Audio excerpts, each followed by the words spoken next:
In 1704, using a series of calculations, Isaac Newton predicted the world would end sometime around the year 2060. Almost 300 years later, in 1973, a computer at MIT made the prediction that life as we know it will end around the year 2040. It also predicted that some of the first signs would be seen in the year 2020. Some of its predictions have come true, and scientists are taking this seriously. Let's find out why.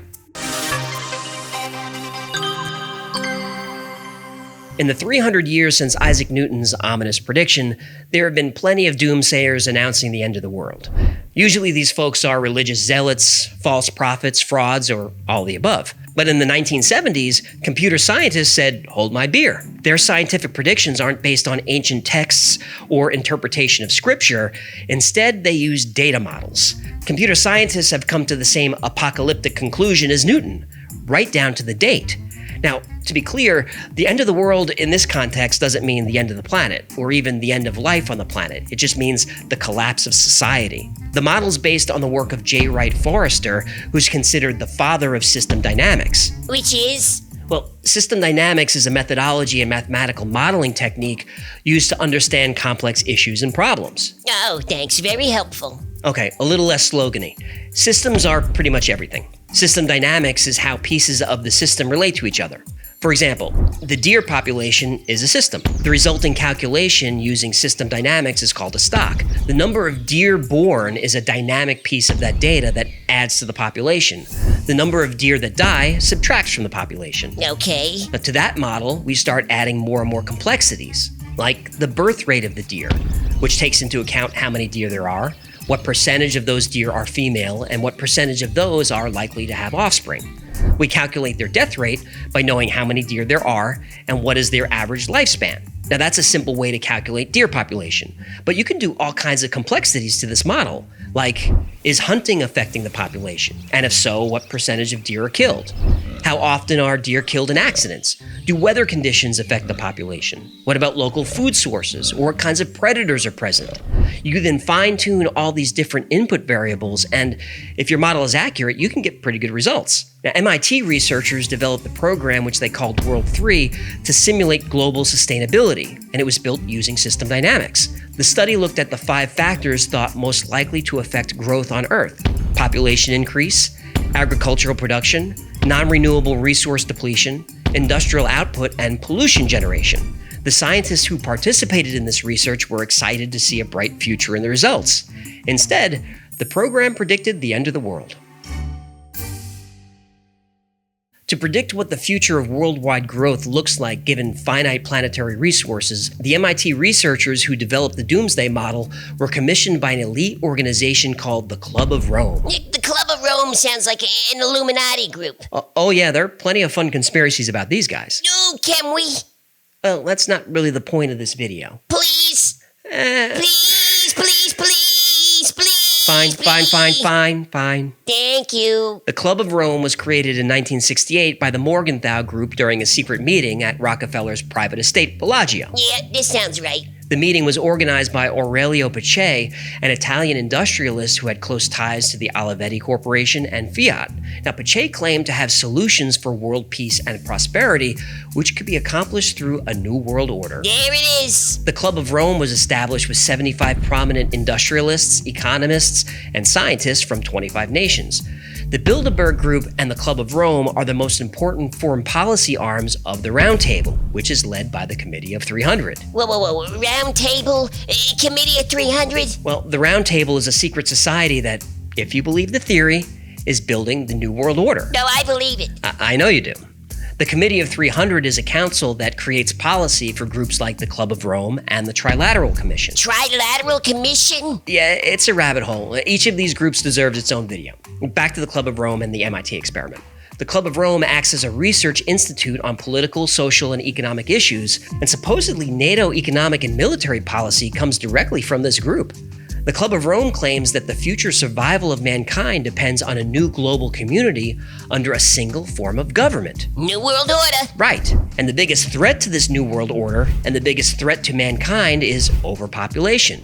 Now, it's been alleged that the Club of Rome supports massive depopulation using any means necessary. Any means? Any means. In August 1980, Howard Odum, who was a member of the Club of Rome, was quoted saying, "It's necessary that the U.S. cut its population by 2/3 within the next 50 years." Now, he failed to mention how this would be accomplished. So that's when the Club of Rome found unlikely but effective partners, 4 scientists from MIT.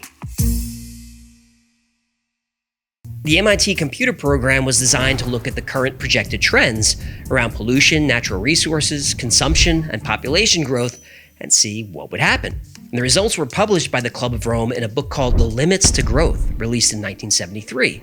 Now, some immediately criticized the data being inaccurate, but supporters claimed this was Western society avoiding responsibility. The program's results show that once all factors converge, quality of life will quickly decline, ultimately leading to a collapse of society. And this convergence was predicted to occur in 2020.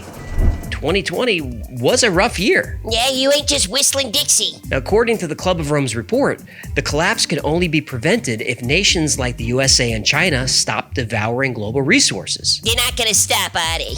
They're not, but carbon emissions in the US are actually going down. And even China claims their carbon emissions are down slightly from a year or two ago. Fake news. Probably.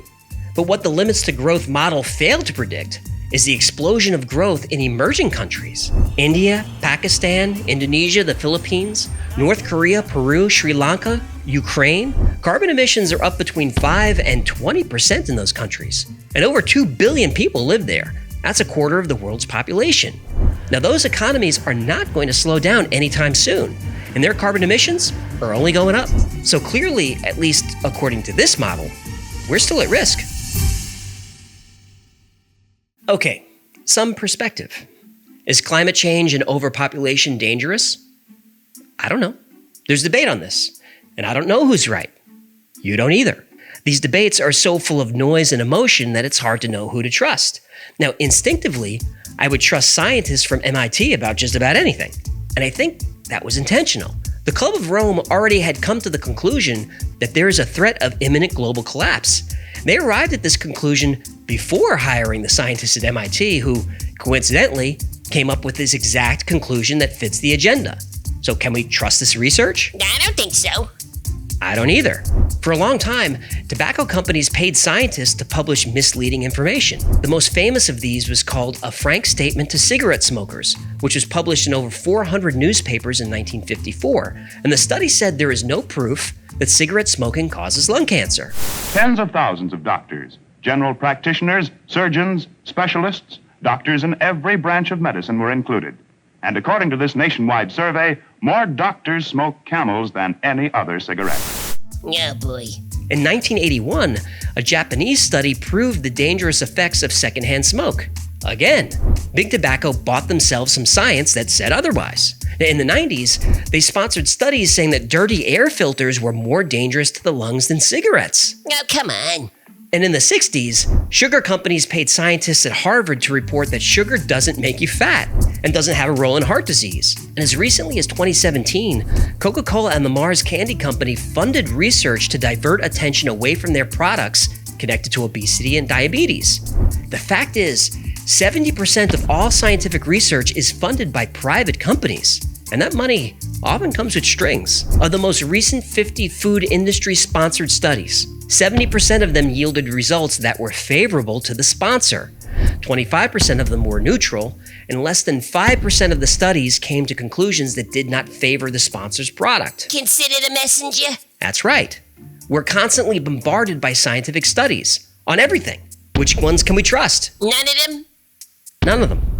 Now, the next time the media throws data at you that they got from a scientific paper, take a minute to look at who paid for the research.